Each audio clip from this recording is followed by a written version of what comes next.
જોડાઈ રહ્યા છે અનુપમ રસાયણના ડેપ્યુટી સીએફઓ વિશાલ ઠક્કર. વિશાલ સર, સ્વાગત છે આપનું. અને સર, સૌથી પહેલાં સમજીએ ઓવરઓલ નંબર્સ જે છે Q3ના કઈ રીતે કંપની માટે તમે જોઈ રહ્યા છો, એક આઉટલુક જાણીએ ઓન અર્નિંગ્સ. આપ જો વાત કરશો તો અમારું જે આ ક્વાર્ટરનું રિઝલ્ટ છે, જે મેં લાસ્ટ ટાઈમ મેં કીધેલું એ પ્રમાણે કે H2 અમારું H1 કરતાં વધારે સારું રહેશે.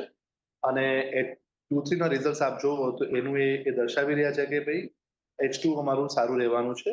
અને જે રીતનું આજનું અમારું નંબર્સ બી જોઈએ છે અને આગળ જતા નંબર્સ જે અમને દેખાઈ રહ્યા છે, Q4 Q3 કરતાં બેટર રહેશે, Q3 Q2 કરતાં બેટર રહ્યું છે અને FY26 FY25 કરતાં ઘણું સારું રહેશે.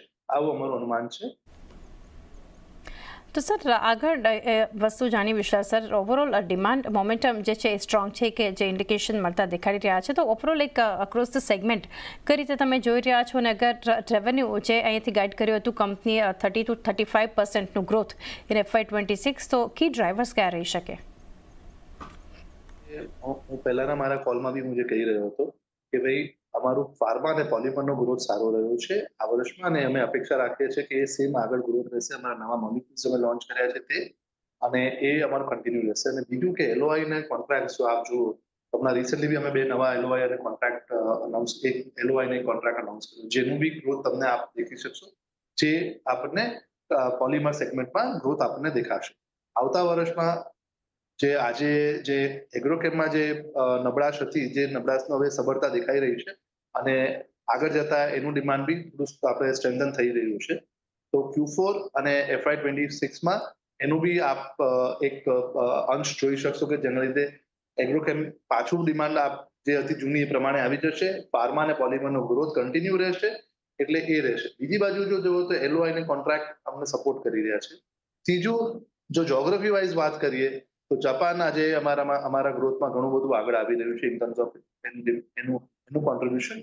અને આગળ જતા અમેરિકા બી આપ જોશો તો 15 થી 20% નું કોન્ટ્રીબ્યુશન અમારા રેવન્યુમાં આવતા 1 વર્ષથી 2 વર્ષમાં થઈ જવું જોઈએ. તો મેં જેમ કીધું, 3 બાજુ આપણને ગ્રોથ દેખાઈ રહ્યો છે.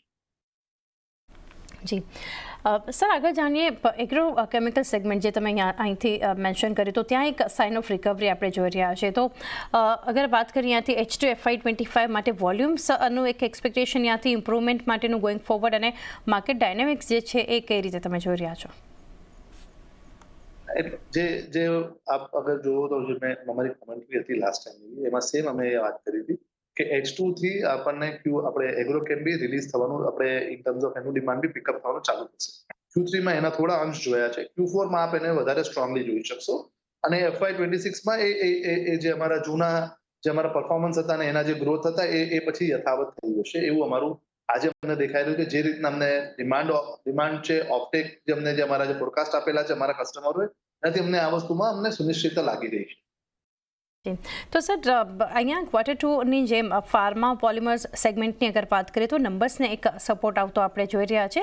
તો Q3 ગ્રોથ જે છે એ તમે કઈ રીતે જોયો, અને અહીંયાથી કઈ રીતે પેન આઉટ થતું દેખાશે? અને H2 સાથે વાત કરીએ, પર્સન્ટેજ ઓફ સેલ્સ કઈ રીતે કન્ટ્રીબ્યુટ કરી રહ્યા છે, અને બંને સેગમેન્ટની વાત કરીએ તો એક કેટલું સિગ્નિફિકન્ટ જે છે આનું FY26 માટેનો રોલ તમે જોઈ રહ્યા છો? ગ્રોથ ટ્રેજેક્ટરી શું છે અહીંથી? આજની તારીખમાં અગર આપ જો તો ફાર્મા રફલી 20+% અમારું કોન્ટ્રીબ્યુશન છે અમારા રેવન્યુ, અને અગર આપ જો પોલિમર્સ જોશો તો બી એ 10+% છે. અમારું માનવું એ છે કે એ નંબર યથાવત રહેશે, થોડું સ્ટ્રેન્થન જ થશે. અને FY26માં પોલિમરનું કોન્ટ્રીબ્યુશન બી 15% ઉપર જશે, એવું અમારું અનુમાન છે. જી વિશાલ સર, છેલ્લે હવે જાણીએ રેવન્યુ અને માર્જિન્સ ફ્રન્ટ પર ગ્રોથ ગાઈડન્સ જે છે ફોર કમિંગ ક્વાર્ટર્સ કઈ રીતે તમે આપશો? સો જે અમે કીધું હતું કે ભાઈ અમારો હિસ્ટોરિકલ ગ્રોથ આપ જોશો તો 25 થી 30% રહ્યો છે. આ ખાલી છેલ્લા 2 વર્ષમાં આ ગ્રોથ આપ નથી જોઈ શક્યા. જે અમારું માનવું એવું છે કે FY26 ઓનવર્ડ્સ પાછો એ ગ્રોથ 30 થી 35% ગ્રોથ આપ જોઈ શકશો પહેલા વર્ષમાં, અને આગળ જતા બી એ ગ્રોથનું મોમેન્ટમને મેન્ટેન કરી શકીશું, એવું અમારું અનુમાન છે. અને અમારી એવી અમને જે રીતના અમારા પ્લાન્સ છે, જે રીતનું અમારા અમને ડિમાન્ડ દેખાઈ રહી છે, એ વસ્તુ અચીવેબલ દેખાઈ રહી છે, એ થશે.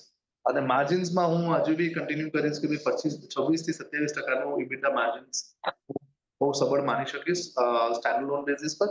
અને એને જ હું એવું સલાહ રાખીશ કે ભાઈ એ જ હું ગાઈડન્સમાં આવું, નો ડાઉટ હિસ્ટોરિકલી આપણા રિસન્ટ હિસ્ટ્રીમાં માર્જિન વધારે રહ્યું છે, પણ મારું માનવું છે કે થોડું કન્ઝર્વેટિવ એસ્ટિમેટ આપવું એ વધારે હિતેશ રહેશે. વિશાલ સર, થેન્ક યુ. ઘણી ડિટેલ તમારી સાથે ડિસ્કશન રહ્યું. Thank you for connecting and best wishes four coming quarters. તો આ રીતે